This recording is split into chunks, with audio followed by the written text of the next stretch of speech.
No nosso assunto da aula de hoje, iremos falar sobre biodiversidade e sustentabilidade. O que uma coisa tem a ver com a outra? Como nós, seres humanos, estamos lidando com os problemas ambientais e quais os impactos que estamos causando na natureza e como podemos amenizar essa situação?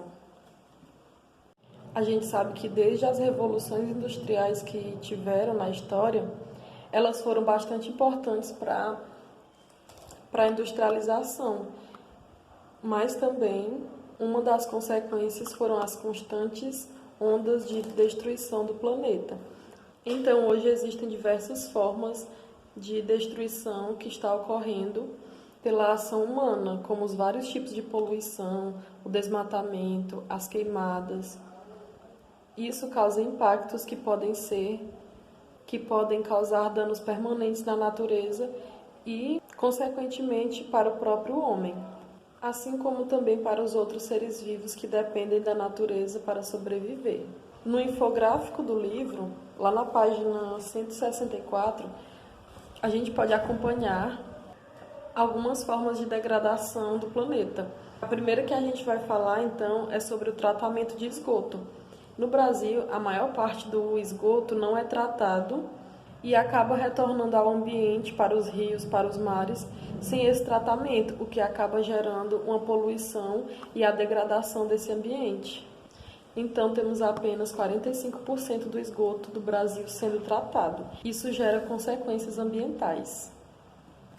Que tipos de consequências ambientais esses esgotos não tratados podem gerar?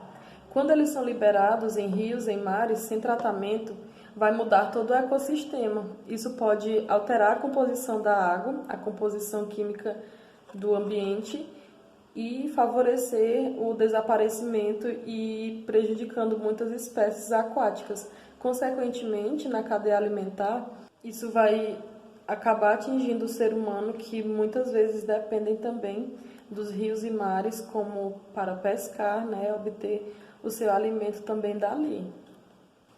Outra questão que também gera bastante impacto, e já faz muito tempo que existem projetos e leis tentando acabar ou tentando amenizar esse problema, não só no Brasil, como também no mundo, é a questão dos resíduos sólidos.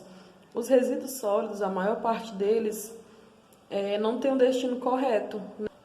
E existem muitas formas em que esse lixo é destinado que não são favoráveis para o meio ambiente. Gera outras consequências também, acaba poluindo o ambiente. No Brasil, boa parte do lixo ainda vai para os lixões.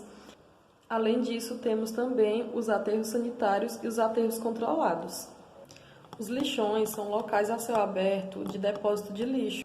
Lá, a proliferação de doenças é muito grande, porque existem muitos animais que vivem também nesse local, que podem ser vetores de doenças. Então, esse não seria o local ideal para se destinar corretamente o lixo.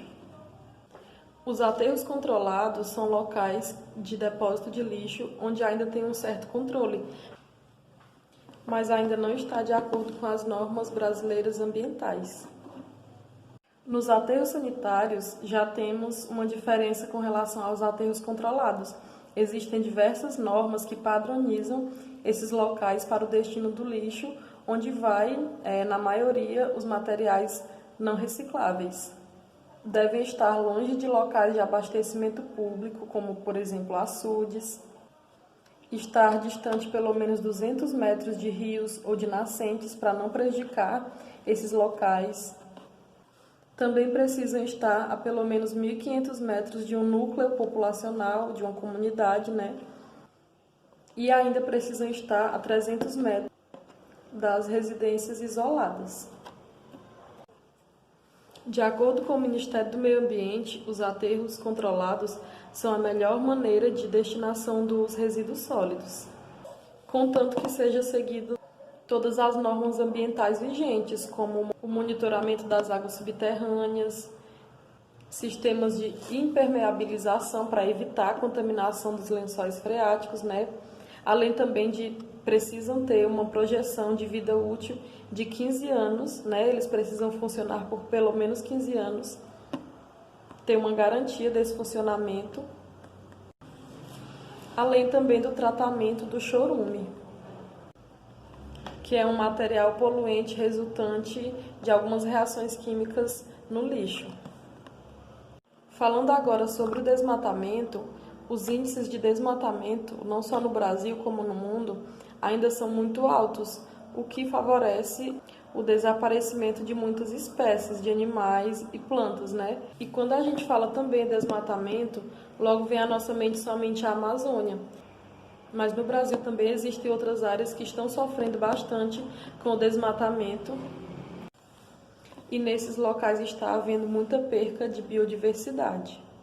Nessa árvore da página 165, existe um comparativo da perca de biodiversidade dos anos 1500 e uma projeção para o que pode ocorrer daqui a alguns anos. De acordo com esse comparativo, na América do Sul, houve a perca de cerca de 31% de toda a biodiversidade. Isso já é um dado bastante alarmante, né? Bastante preocupante. Porque se continuar assim, a projeção não é muito boa para daqui a alguns anos. Então, de 1500 até 2018 foram cerca de 31% de perca de biodiversidade. E com a projeção daqui até 2050? Se continuar com toda essa degradação que está ocorrendo, ainda iremos perder cerca de 40% de toda a biodiversidade. Isso vai gerar um impacto ambiental muito grande.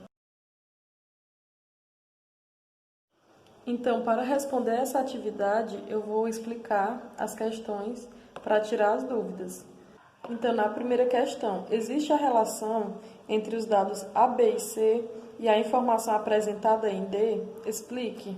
Aqui vocês vão dizer, na opinião de vocês, o que esses impactos ambientais têm a ver com o desaparecimento das espécies. Será que isso está contribuindo ou não?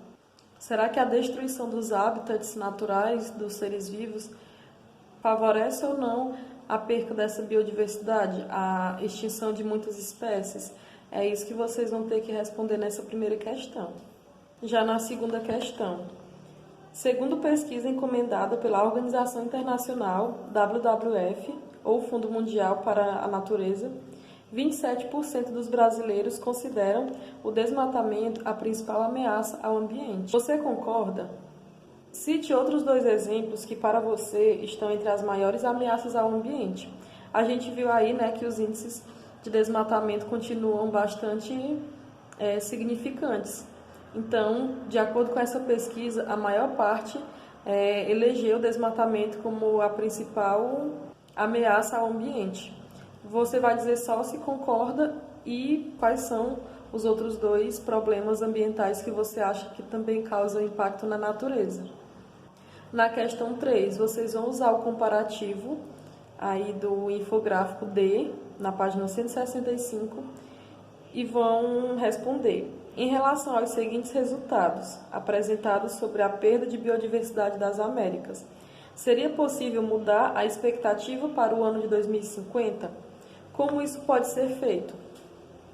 Aqui vocês vão responder quais as alternativas que podem ser realizadas para mudar essa perspectiva de perda de biodiversidade daqui até 2050. Então, se o que está degradando são a poluição, o desmatamento, outros tipos de degradação, o que precisa ser feito para que isso mude e a biodiversidade não seja tão prejudicada nos próximos anos? É isso que vocês vão responder. Na quarta questão, vocês também vão responder de acordo com a opinião de vocês. Você acha que manter áreas naturais protegidas por lei, ou seja, onde seja proibida ou controlada a retirada de qualquer recurso, seja ele de água, de extração de algum material, será que isso contribui para a manutenção da biodiversidade? Explique sua opinião. Eu vou dar um exemplo. Existem parques nacionais e existem áreas de proteção ambiental onde não é permitida a caça nem a pesca. Esses locais são protegidos. Consequentemente, os animais e as plantas eles estão preservados, porque não existe nada que está degradando o ambiente que eles estão vivendo. Então, a criação desses locais favorece ou não a proteção de áreas naturais?